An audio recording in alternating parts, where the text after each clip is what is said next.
معاشرے میں عالم کی حیثیت ایسے ہوتی ہے جیسے شریعت کے نگران کی حیثیت۔ امام شاطبی رحمۃ اللہ علیہ الاعتصام میں لکھتے ہیں الفقی موقع بمن اللہ تعالی لشریعت محمد صلی اللہ علیہ وسلم، کہ جو عالم ہے نا وہ اللہ کی طرف سے نبی کی ڈیوٹی ادا کرتے ہوئے امتی ہونے کی حیثیت سے شریعت کا نگران ہوتا ہے۔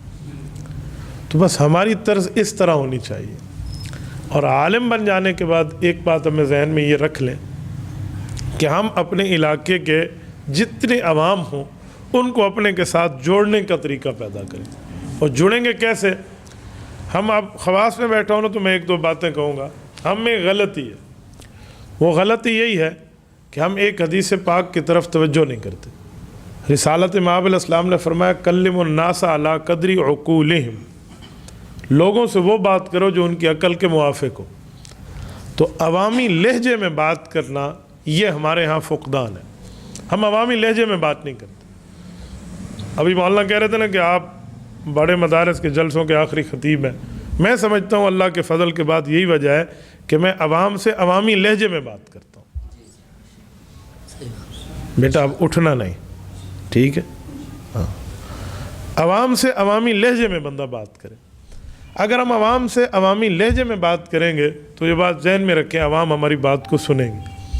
جب ہم بات ایسے کریں جو عوام کی سمجھ سے بالا تر ہو تو لوگ ہمیں مولوی تو مانیں گے کہ مولوی ہے، بڑا تگڑا آدمی ہے، لیکن باتیں وہ کرتا ہے جو ہماری سمجھ سے بالا تر۔ اس سے پھر عوام جڑتی نہیں۔ میں ایک مسجد میں گیا، وہاں جمعہ نماز پڑھایا تو وہاں کے ایک مقتدی صاحب مجھے بعد میں ملے، مجھے کہنے لگے میں نے آپ کا ماتھا چومنا ہے۔ میں نے کہا کیوں، میں نے کون سا تیر مارا ہے؟ کہتے ہیں یار آج مجھے جمعہ کا بیان سمجھ آیا۔ میں نے کہا آپ سفید ریش ہیں، آج تک آپ کو کوئی بیان سمجھ نہیں آیا؟ میں نے سمجھا مذاق کر رہے ہیں، تو وہ سیریس تھے، کہنے لگے جی مجھے آج تک سمجھ نہیں۔ میں نے کہا کیوں؟ کہتے ہیں ہمارے امام صاحب اتنی مشکل تقریر کرتے ہیں تو میں گنتا ہوں کہ اس طرف شاہتیر کتنے ہیں، اس طرف ٹیارن کتنے ہیں، مسجد کے دائیں کتنے ہیں، بائیں، مجھے سارے حفظ ہیں، بٹن کتنے ہیں، کھڑکیاں کتنی ہیں، ٹیارن کتنی ہیں، سب کچھ مجھے پتہ ہے، لیکن مجھے ان کی تقریر نہیں سمجھ آتی۔ تو یہ ہمارے اندر غلطی ہے کہ ہم عوام سے عوامی لہجے میں بات نہیں کرتے۔ میں ایک جملہ اس پر سمجھاتا ہوں۔ ایک جگہ میں بیٹھا تھا، بات چل رہی تھی، تو ہمارے ایک مولوی صاحب بیٹھے تھے، ایک شخص دنیا دار آیا اور اس نے آ کر کہا کہ حضرت ہم کچن میں تھے تو کچن میں ایسے ہو گئے۔ تو مولوی صاحب نے اسے ٹوک کے کہا کچن میں نہیں، باورچی خانے میں تھے۔ میں نے کہا چلو چلنے دیں، کوئی نہیں مسئلہ۔ کچھ ٹائم کے بعد مولانا گفتگو کر رہے تھے اور وہ بندہ سن رہا تھا، تو مولوی صاحب نے کہا کہ ہمارے ایک استاد ہیں، وہ ہمارے اوپر بہت شفیق ہیں۔ تو اس نے کہا حضرت شفیق نہیں ہے، مہربان ہے۔ جب یہ دونوں باتیں ہو گئی نا تو پھر میں سمجھا کہ آپ کے سامنے تجربہ رکھو۔ ہم دوسرے کو تو کہتے ہیں اردو بول، ہم خود اردو نہیں بولتے، ہم عربی بول رہے ہوتے۔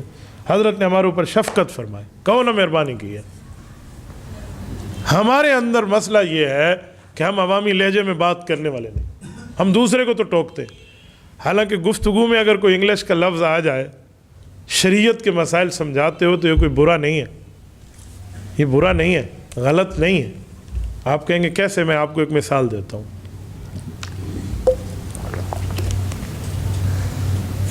صحیح بخاری کی جو آخری حدیث ہے، یہ ہم ختمات بخاری میں بڑے ذوق و شوق سے سنتے ہیں، بیان کرتے ہیں۔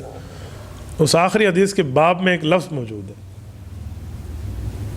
یہ کتاب التوحید والرد علی الجہمیہ، باب نمبر 93، آخری کتاب۔ کیا ہے؟